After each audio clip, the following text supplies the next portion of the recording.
You serve as the president and CEO of A3, a global network that equips leaders for the church and marketplace. A3 nurtures intentional learning communities to build and sustain Christ's leaders around the world. And it was this model, changing the few that changed the many, that was what compelled me to reach out to Joe and say, hey, I want to talk to you about that on the podcast. And so tell us, where did that come from? What's the origin of that? Over years, our mission has had various, taglines or mottos, right? And when I came into the mission, we started kind of refining, retooling who we are, Yeah. and thinking broader. So we were working pretty heavily with missionaries in Japan that were working with churches, and then over and above that, we were also just equipping pastors. And then we started working with marketplace leaders. And as we were retooling everything, this idea struck us. And really where it came from is fascinating. I mean, one of our teammates came up with it, obviously. But we had spent some time with a mutual friend, Jason, a guy named Steve Woodworth, and his company was kind of guiding us through some of this process, which is really cool. They did a great job. But the idea of this is much deeper and much more historic. Yeah. So you go back in history, we're a mission. So we're all about Christ-centered leaders to accelerate mission in the world.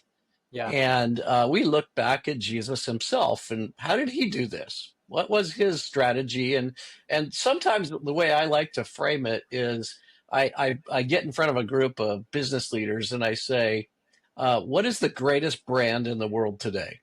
And, brainstorm Coca-Cola, McDonald's, whatever, Starbucks, all sorts of stuff. And then as we pause, we think, wait a minute, the only thing that is virtually everywhere on the planet, except for a few really remote places, is the gospel.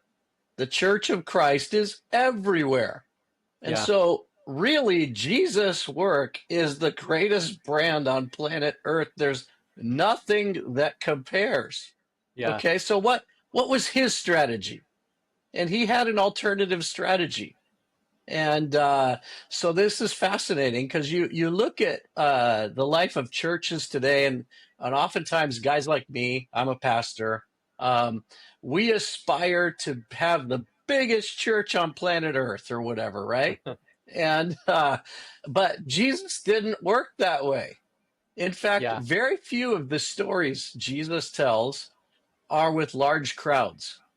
Now, that to me says something, that's an important space. There's a place for speaking to the large crowds, and there's a place for those big churches, and it takes uniquely gifted people to do that. Yeah. But Jesus spent very little time there. And so we were pondering, how did Jesus develop people? What does disciple making really, really look like? And we're about reproducing disciple making leaders at our core, A3.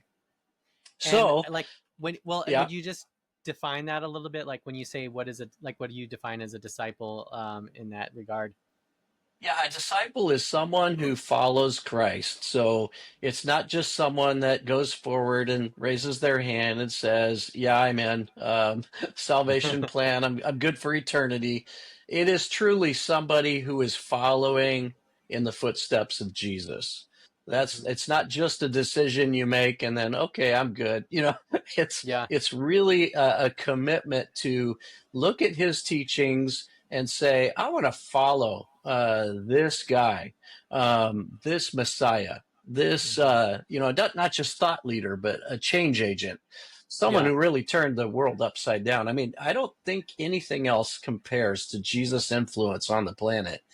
And so someone who really, truly follows all of his teachings, that's a follower of Christ, and that's a disciple. And in our case, we're trying to fulfill the Great Commission, which is meant to be reproducible.